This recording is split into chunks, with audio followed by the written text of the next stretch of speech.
news. All right, I got a death to get out of the way.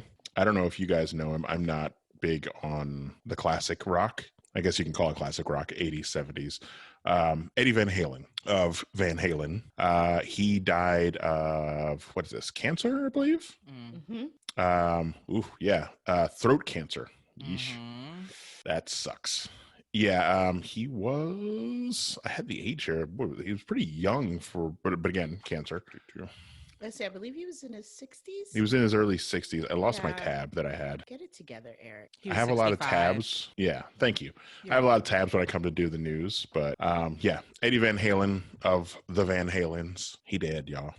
We can call it sad on this one because, it's cancer and he was still relatively young. And a lot of those rock stars from the 70s and 80s really don't make it that long, but usually it's for drugs or alcohol. This was not his own doing. And he was legit something of a prodigy. So yeah, I am a fan of Van Halen. I watched the Netflix movie The Dirt. I really enjoyed it. It had Ewan Rion in it as well.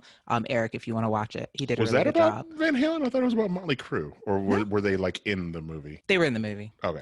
No, I was saying like I'm a fan. I like hair band. They were part of the hair band movement. That's a bit before not before my time. Well, yeah, before my time, but like from those time periods, I wasn't into like the hair metal and all that. I went with the opposite end of the spectrum, which would be punk and hip hop. Like one of their biggest hits was like Jump, and you were like 2 when that came out. So. Yeah.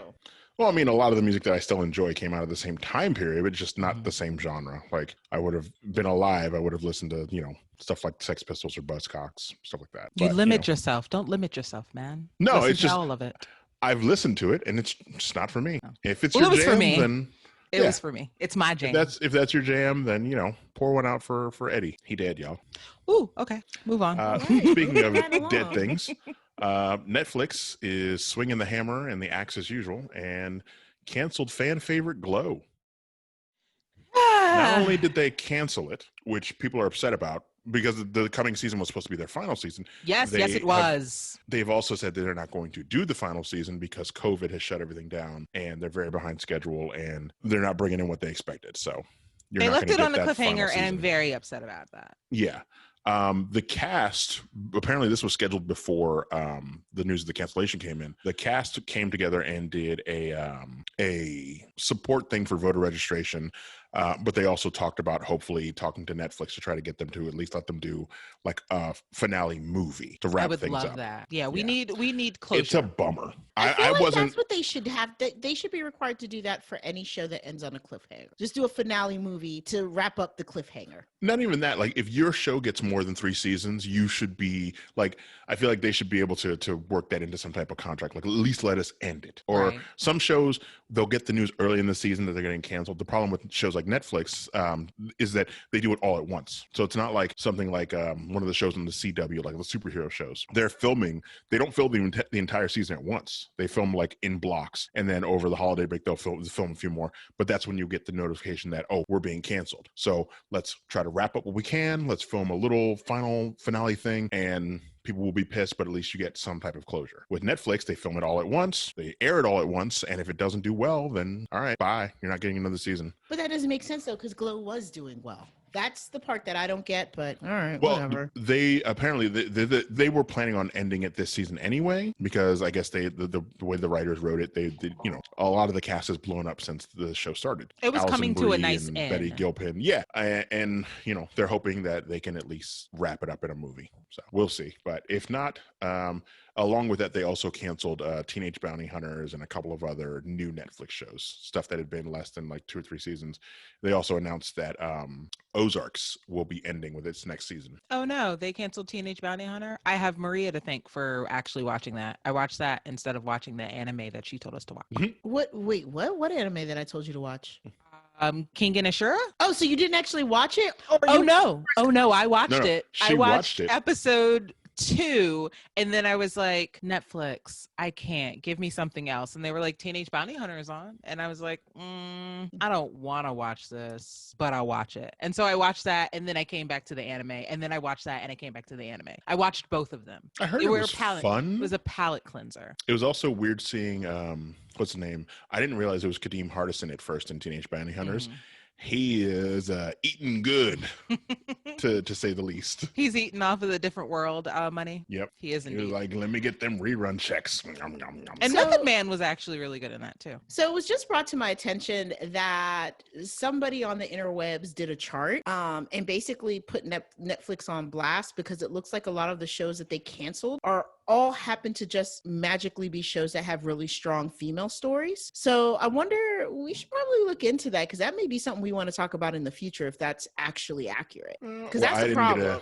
I didn't get a chance to watch much of Teenage Bounty Hunters, but I don't yes, it is female leads. I don't know if it's very empowering. It's two female white leads. girls. It's Yeah. two white girls running around with guns. So doing we're what okay they with wanna do. canceling the white girls. I mean, I didn't see it going further. It was okay to cleanse my palate, but I'm not sad about that. Glow, I am sad about, but Yeah, Glow was pretty Netflix good. has been under fire recently about how they, because they don't release how they do their ratings.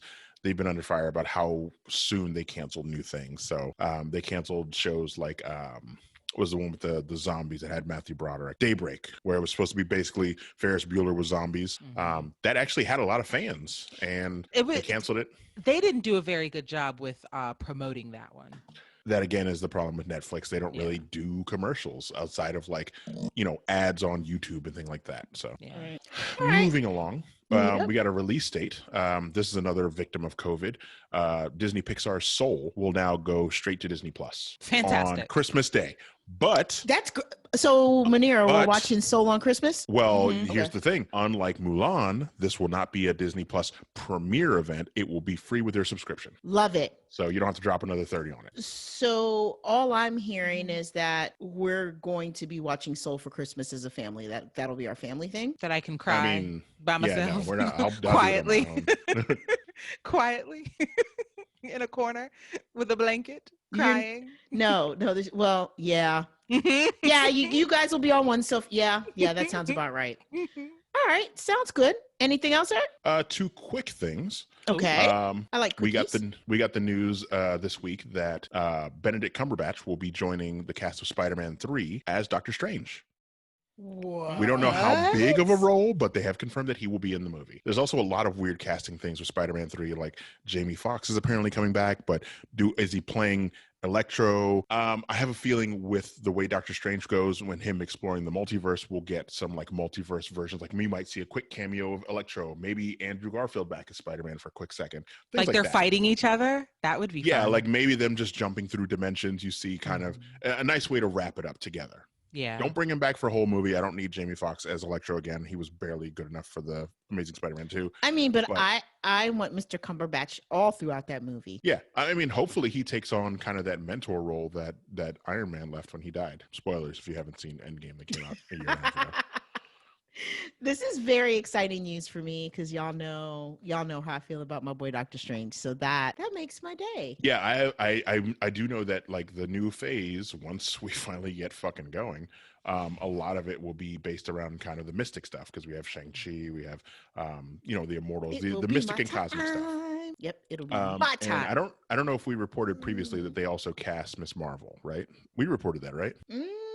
No. Yes, maybe. I think we held off on that because you were still in rumor territory and you were like, I don't want to. That's I don't what wanna I talk about thought. it. Yeah, there was not Yeah. official. So, do you have an Well, official casting? it is official now. Yes, Iman Vellani will be playing Miss Marvel. She is relatively unknown, but she looks just like her. So I will say I'm that some excited to see. publications are making her lighter than what she I have actually noticed is, that. and I I saw, don't like that. the main image that they were using was very Mhm. lightened up, and then I saw Mhm. her in a video. I was like, wait, why would you do that? Oh wait, racism exists. Hmm. Yeah. So that's fun. Yay. And then my last little bit of news is that Ewan McGregor confirmed that his Disney Plus series about Obi-Wan Kenobi will start filming in March. All right. Also very exciting. Yeah. Well, wait. It's been I thought they delayed. were already. Yeah, I was gonna say I thought they were already filming. Delayed. Everything got delayed. It should have started filming this March, but COVID broke everything. We were lucky enough to get The Mandalorian finished before, everything shut down. And that's mostly because they film in a very small, they don't do much exterior filming. Everything is on this amazing virtual set that I geek out hard about. So they were able to do pretty much all of their principal photography, and then everything was just post, so they could do that remotely. That's the only reason we're getting Mandalorian at the end of the month. I'm actually very good with this. This makes Yeah. me happy. I mean, Yeah, because I you would have like think- to. I would like to see. I think he explained that his will literally be a limited series. So like it's a one and done. We're not going to getting a second season of Obi-Wan. It's just going to be the one series. I would hope that they explore his time in the desert while he's on exile, and maybe we get a live action version of that fight of him and Darth Maul, their final confrontation where he kills Darth Maul. Spoilers. I would be very happy with that because that was one of my favorite parts of Rebels. Yeah, I'm very excited about this.